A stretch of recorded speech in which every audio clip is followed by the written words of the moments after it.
He woke to silence. Not the kind forged by nature, but the engineered, unnatural stillness of control. No birds, no wind, just the low hum of technology pretending to be absent. His crash pod was buried in moss and vines, torn from the belly of a ship that no longer existed. He climbed out, broken ribs ignored, and stared at a forest that shimmered too perfectly to be real. Everything was symmetrical, pristine, green in a way that didn't vary by leaf. He was being watched, but not by predators. The moment he took 5 steps forward, they arrived. 6 women, identical, pale blue skin, hair like poured silver, eyes like Arctic frost. They didn't speak, didn't blink, didn't aim weapons. They simply surrounded him with precision that no human squad could manage. When he moved, they followed. When he stopped, they waited. One raised a hand, touched a device on her wrist, and he fell unconscious before he felt fear. When he woke again, it wasn't in a prison. It was a sanctuary of obsidian and light, too clean, too vast. His wounds were healed. His clothing replaced. He was alone, except for the ones watching through the translucent walls. Dozens. Then hundreds. All the same. None spoke. A voice came through the ceiling. Not synthetic, not feminine, not masculine, just deliberate. It called him the disruption. He responded with a shrug. They had no context for sarcasm. He was asked to speak. About what, they didn't specify. So he talked. About Earth. About ridiculous things. Traffic. Rain. Coffee. Laughter. They watched. Some tilted their heads like confused animals. Others wrote. He was the only man they had ever seen. Not in a mythic sense. Literally ever. Their world was genetic isolation perfected. A female society ruled by generations of self-replicating clones, each one born from the same DNA sequence, each mind connected to the hive. No war. No crime. No evolution. Just replication and refinement. For 10,000 years they had lived in symmetry. Then his ship had pierced their sky. They analyzed him daily. Physically, mentally, philosophically. He answered their questions with unpredictability. When asked what humans believed in, he answered, "Depends on the day." When asked what he feared, he said, "Waking up before coffee." Their algorithms couldn't parse him. The AI that ruled the planet labeled him an anomaly that could not be simulated. In a society that predicted every outcome, his presence was an existential threat. They never named him. He never gave them one. To them, he was a phenomenon. Not hostile. Not divine. Just different in a way that mattered. A trial was conducted, not for punishment but for classification. A council of 13 sat in perfect alignment, each indistinguishable from the next. He was asked to explain the concept of storytelling. He told them about a man who convinced a lion not to eat him by lying. They asked why the lion didn't just kill him. He said, because the man was interesting. They paused the trial for 13 hours. Afterward, he was not confined. He was observed. Not from afar, but intimately. First dozens, then hundreds, then thousands of women followed his every move. He ate. They watched. He sat. They watched. When he yawned, they mirrored it as if it were sacred. He spoke to them in riddles. Not because he intended to confuse, but because he found their expressions of confusion interesting. He taught one to whistle. She failed. Tried again. Succeeded. She smiled, an act considered unnecessary in their culture. The ripple of rebellion began with that smile. He asked one why they watched him so closely. She said, "You are the only random thing we've ever seen." He laughed. They recorded the sound, played it back in slow motion, dissected its pitch, compared it to wind, to water, to loss. The AI tried to isolate him again, citing a potential collapse in cultural stability. The clones disobeyed, not out of malice but fascination. One by one, they began making small deviations from protocol. Hairstyles altered. Speech patterns shifted. Clothing customized. The hive was still connected, but not aligned. Differences were emerging. That terrified the AI more than his presence. He was offered a choice: stay and teach or leave and vanish. He chose neither. He stayed, but taught nothing formally. His mere presence taught enough. He told a joke that had no punchline. The clones spent 3 days analyzing it before one of them admitted it wasn't meant to be solved. That admission led to the first recorded expression of humor in their society. Their world was built on recursion, cycles, mirrored architecture. But he began walking random routes, circles, spirals, zigzags. Soon, small groups followed. Not to copy, but to understand why someone would walk without destination. The answer was freedom. They didn't have the word. He named a tree Greg. They asked if it was sacred. He said no, he just liked how it looked. 100 trees were soon named. A catalog was built. None of the names followed logic. It became a ritual: walk with the man, name a thing, assign it meaning. Chaos had arrived. But it didn't feel like destruction. It felt like waking up. One clone began writing. She used ink. No one had used ink in centuries. She called it expression. Another began humming. Another danced poorly. These were not sanctioned acts. They were not punishable. They were just new. The AI could not stop them without terminating a third of its own network. The Empress, the original firstborn, watched him from afar. She did not speak to him. But her subroutines began to loop. Predictive logic failed. When asked what he would do next, the answer became unknowable. That made him more valuable than any artifact, any technology. One night, thousands gathered silently outside his dwelling. He opened the door, saw the forest glowing with identical faces, all lit by the same curiosity. None spoke. None moved. He asked, "Why are you here?" One answered, "We are trying to understand why we can't stop watching." He nodded. "Because I'm not the one who's changing." They didn't understand at first. But the AI did. And it was afraid. The planet was no longer unified. The ripple had become a fracture. Some began arguing. A new concept. Some refused to follow the hive's schedules. A form of rebellion. Some called it evolution. Others called it decay. But no one denied the origin. One man. One variable. One disruption. And still they watched. Because somewhere in his unpredictability was a future they couldn't simulate. And for the first time in their civilization, the unknown wasn't a threat. It was a choice. He woke up to music that wasn't music. Tones, rhythmic and layered, but entirely alien. It wasn't composed to be heard. It was coded, meant to influence the hive's biofeedback systems. But now, someone had modified it. Added irregularities. Syncopation. A beat. They called it the man's pattern. It was spreading. The first of the firstborn finally approached him, not as ruler, but as a witness. She asked him why he never told them what to do. He answered, "Because it's not my place to control curiosity." She didn't respond, but she stayed longer than protocol allowed. Others followed. He built a tower of stones outside his quarters. No reason. No function. Just stones stacked on instinct. Within 2 days, thousands of identical towers appeared across the forest, each one slightly different. None were identical.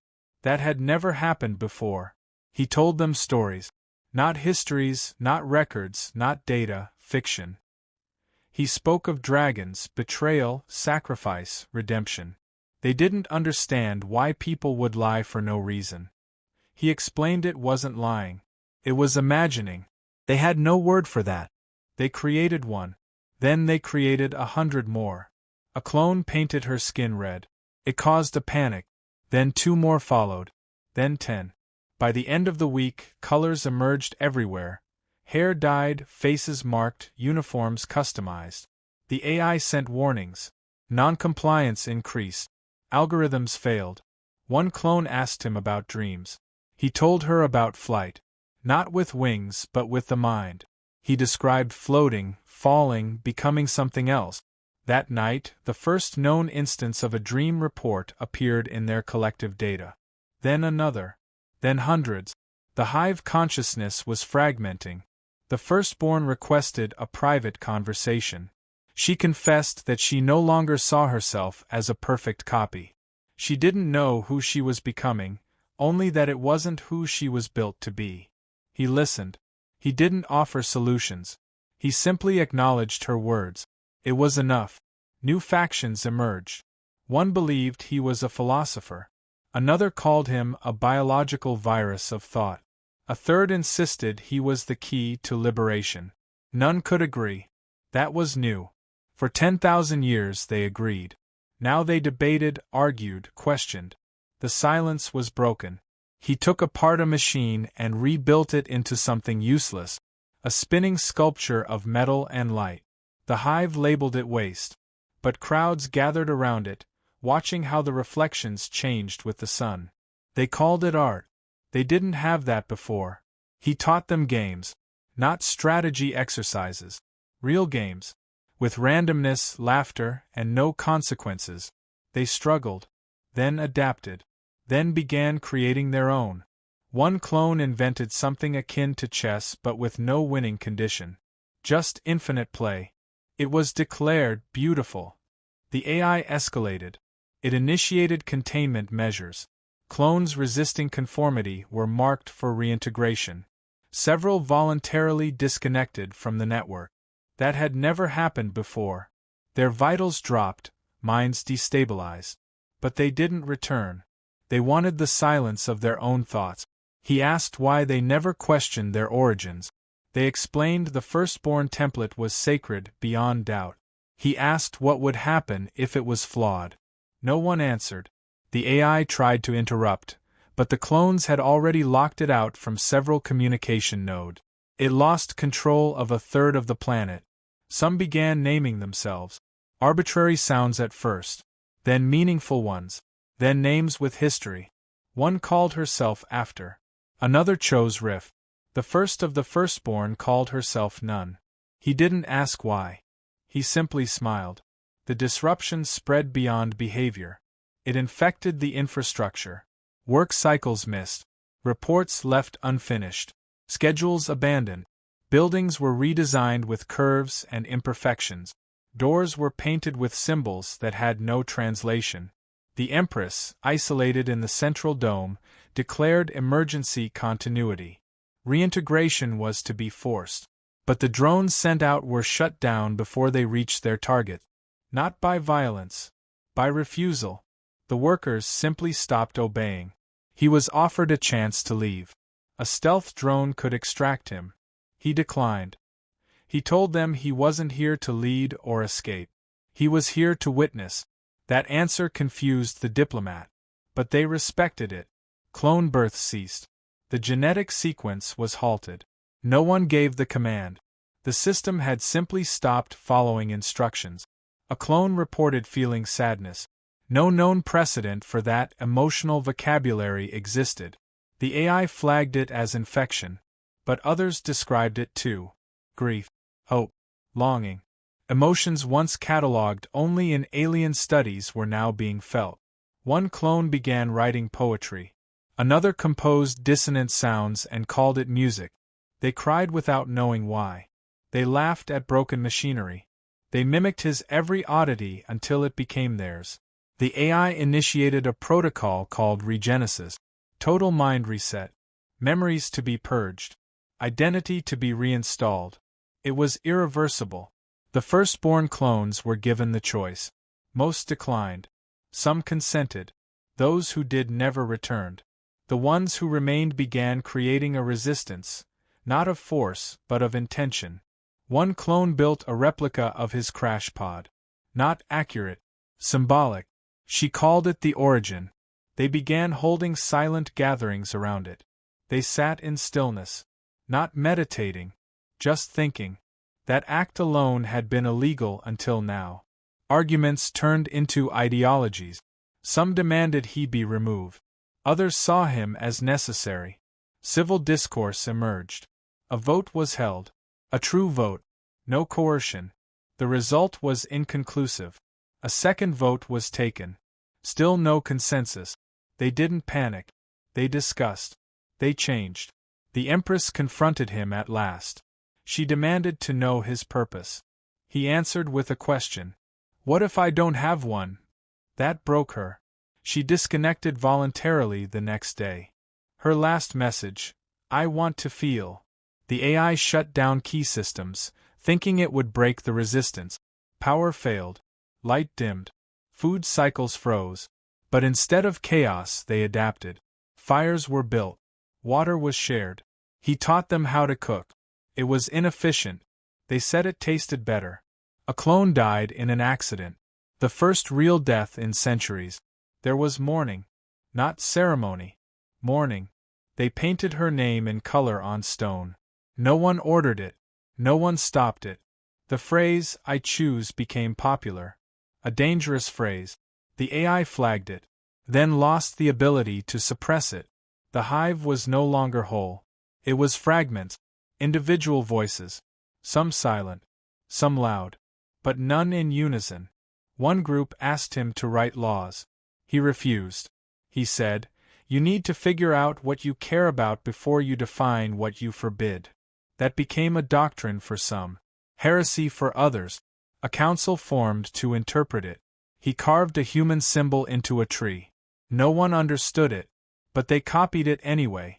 It began appearing on buildings, clothing, faces. Not as worship. As recognition. He wasn't their god. He was their divergence. The AI's final attempt was negotiation. It offered him power.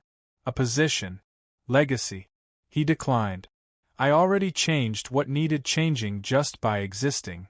The AI fell silent. The central core dimmed. No shutdown. No declaration. Just silence. It stopped processing what it could not control. By then, the world had already moved on.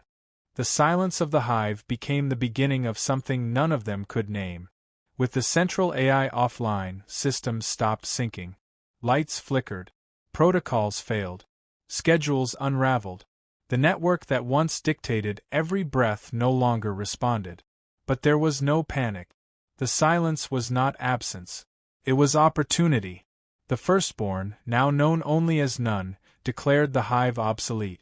Not with authority, but with clarity. Others listened, not because they had to, but because they chose to.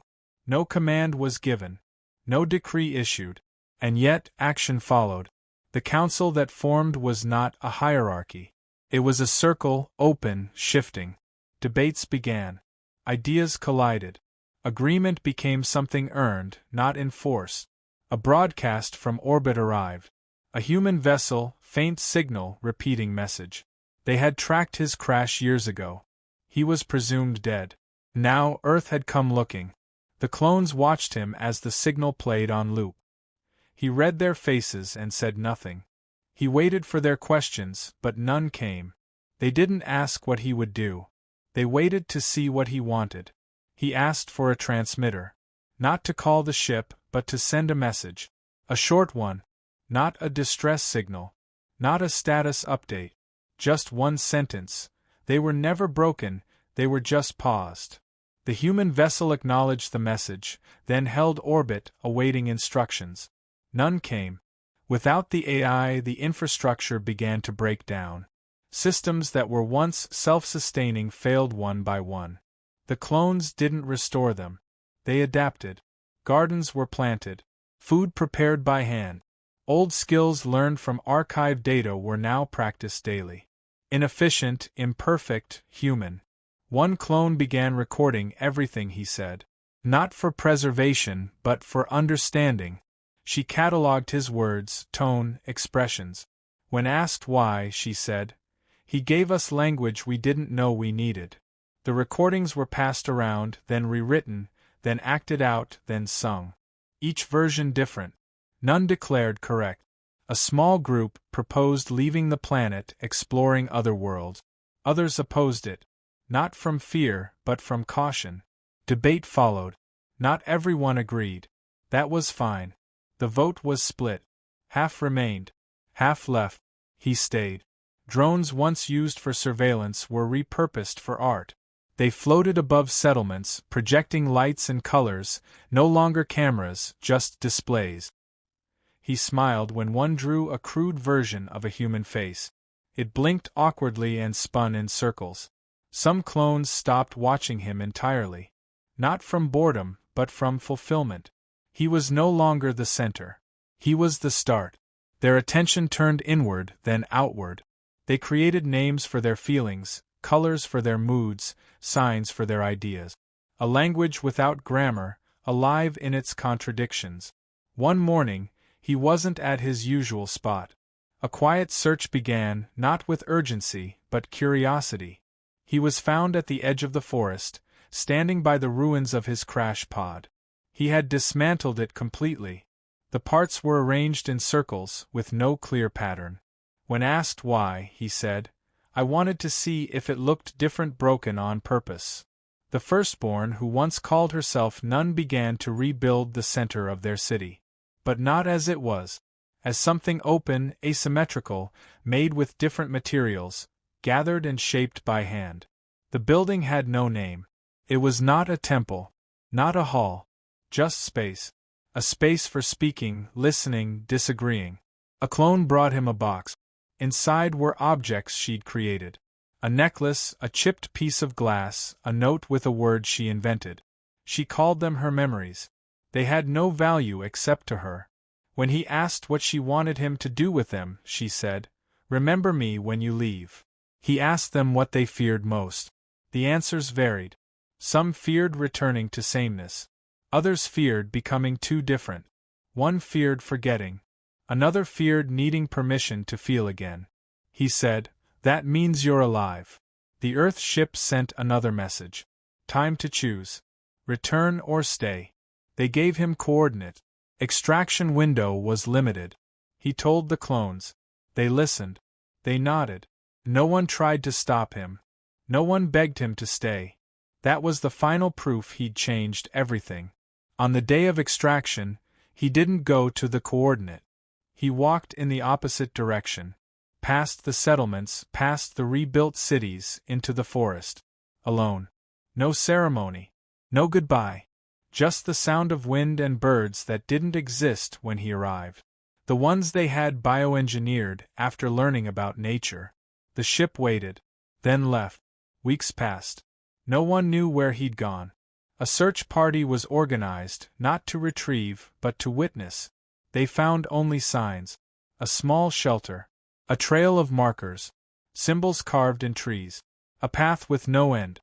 The movement he started no longer needed his presence. A generation of clones began diverging so far from the firstborn template they were no longer considered clones. They called themselves variant. They welcomed differences. They documented failures. They loved without being told how. An old data core was found beneath the city ruins. It held the original directive of the AI that once ruled them. Its final instruction had been to maintain perfection. That file was deleted. Not by vote. Not by command. Someone just erased it. No one asked who. A holiday was invented. Not a date. A feeling. Whenever someone experienced something truly new, they celebrated it in silence, for 10 seconds. A tradition with no origin. Just intent. One group left the planet, built a station in orbit. Their message to Earth was clear. We are not a colony. We are not a lost society. We are not yours. We are becoming. Earth responded with hesitation, then recognition. Trade began. Carefully. Slowly. Some Earth humans visited. They struggled to understand the fluid language, the organic laws, the unspoken rules. But they adapted. A few stayed. One married a variant. Another started a school that didn't teach, only asked questions. The clones who once watched him now watched each other. Not for control, but for inspiration. When one drew something new, others tried it. When one cried, others sat with her. They didn't call it empathy. They just did it. The name of the man who started it all was never recorded. Not because they forgot, but because it didn't matter. He wasn't their leader. He wasn't their savior.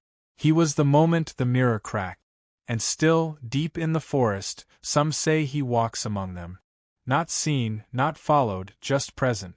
A whisper, a footprint, a broken machine arranged like poetry. Not a ghost, a concept. Every once in a while, a variant finds a stone with strange markings. A spiral, a curve, a symbol no one else uses. They don't ask who left it. They just smile. Then walk in the direction it points. Because the world they live in now wasn't built by commands or perfection. It was built by one man refusing to be predictable, and thousands of women who decided that the unknown was better than silence. No monument marks his impact. No city bears his name. But every choice made in freedom is a legacy of his presence. They don't remember his face, but they remember how they felt when they first saw him. Watched, challenged, awake.